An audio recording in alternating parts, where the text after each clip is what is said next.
Hey everybody, we're talking about opera again this week. Our composer is Giacomo Puccini. Let's jump in.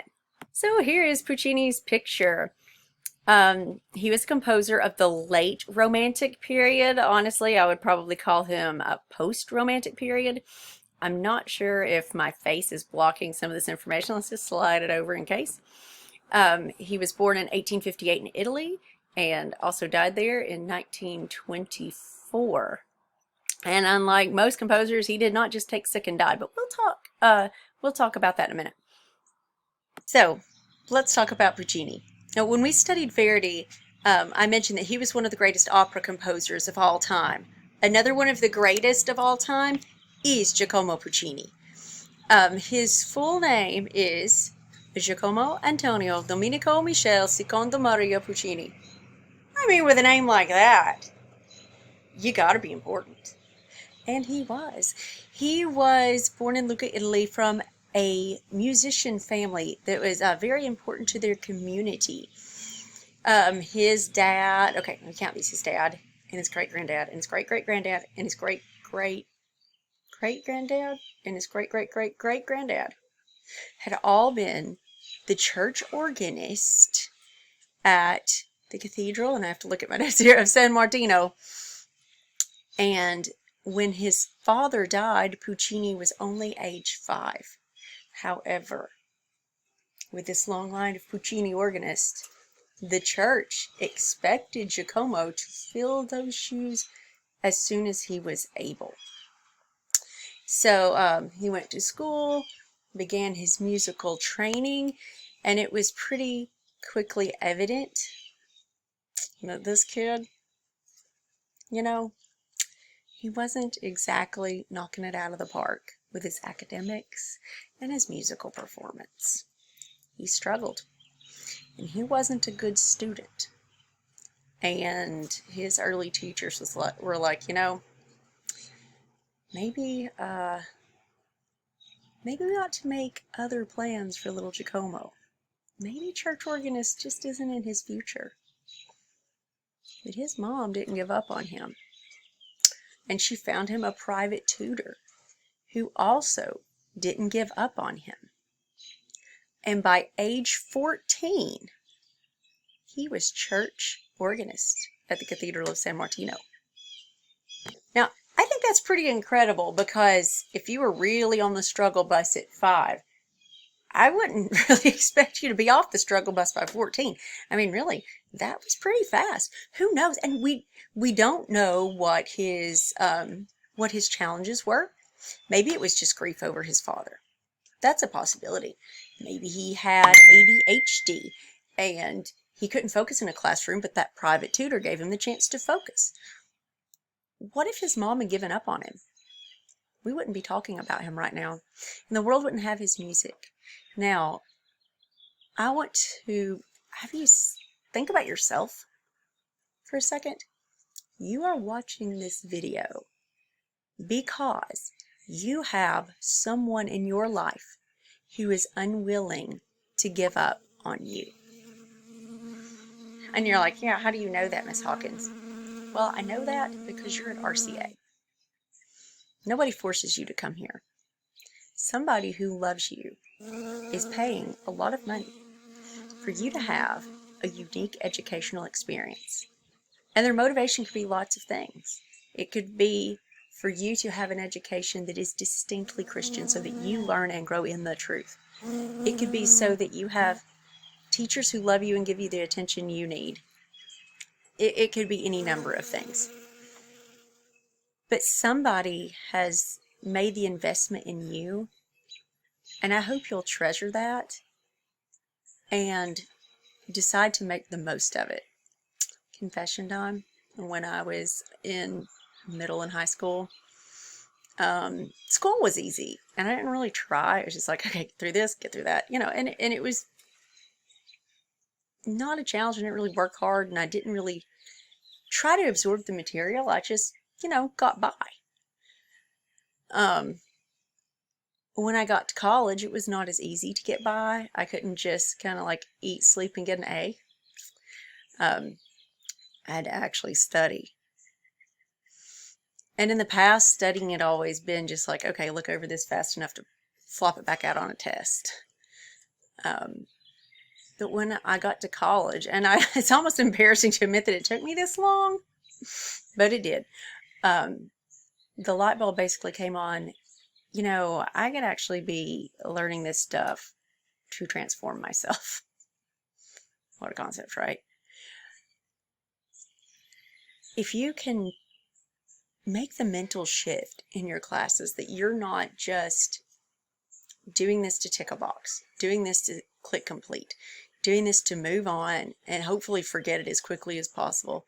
But if you take this information and consciously work to make it a part of your total body of knowledge, you will find that God will use it. You will find that there are times that the things you learn in these classes, even these classes that you think, oh, I'm never going to be a musician, or so why do I need to know about this? Because this is helping you understand the world.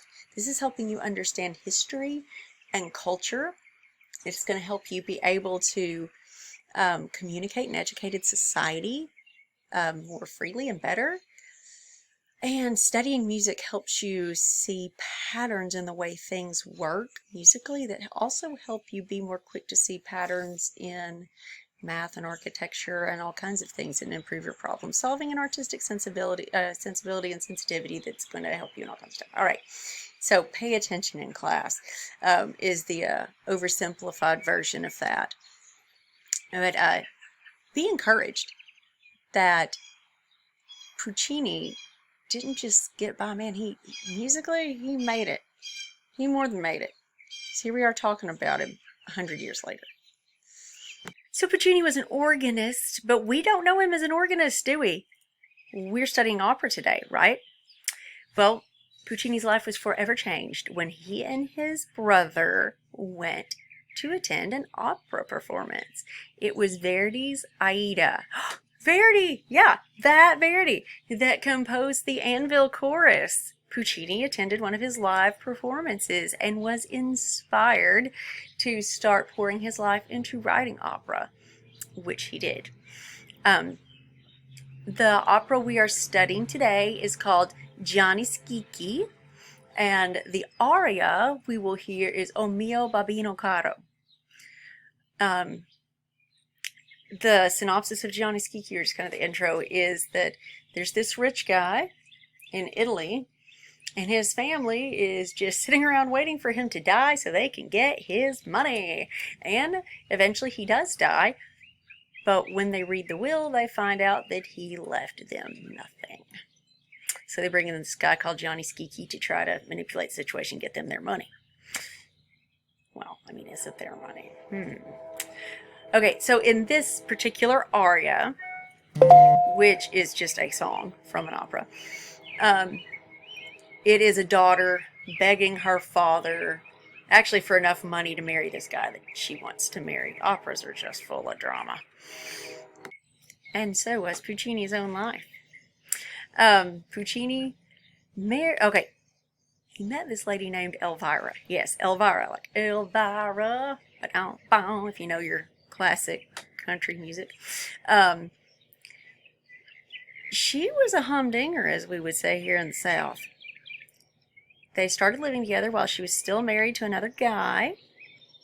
After the other guy died, they legally got married, and she had jealousy issues. She had jealousy issues so bad that she even bullied another woman into committing suicide, and that other woman didn't even have a relationship with Giacomo. It was pretty bad. So he ended up paying money to her family and separating from his wife over that, and a bunch of mess. Now, about the he didn't take sick and died. He was a smoker. Give him a little grace in that this was in the time people didn't know that smoking was dangerous like they do now. So he smoked a lot. There's even a story, and I haven't multi-sourced this, but a story that he once in his youth stole organ pipes from a church and sold them to get money to buy cigarettes. Well, he ended up with throat cancer. Started off like a sore throat, then he got lumps. Now, it was diagnosable, or he died in 1924, so it wasn't very treatable. Radiation was an experimental thing at the time, so they tried putting radioactive needles in his throat to defeat the cancer, and he ended up dying from that. One of Puccini's other operas is called Turandot.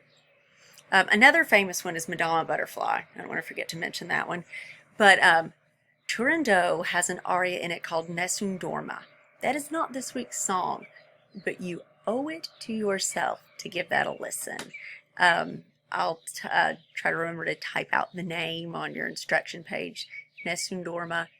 Beautiful. And you may think, I don't like opera. Look, open your mind to the possibility that lots of genres of music can be enjoyable, can be beneficial, and even if this is not what you're used to, give it a chance.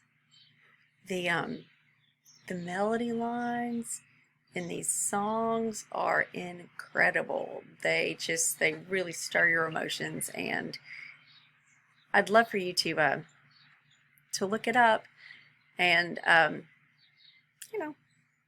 maybe you'll find that you like opera better than you thought you did.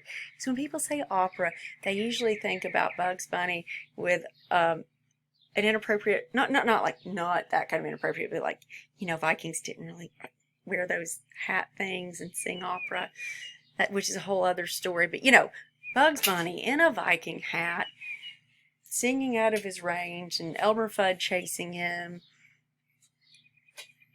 There's way more to opera. Watching the video map for this selection this week. I'll apologize in advance. It is very juvenile in nature, as most of these scene maps have been, but it's organized very well. So click on over to that link and let's give it a listen.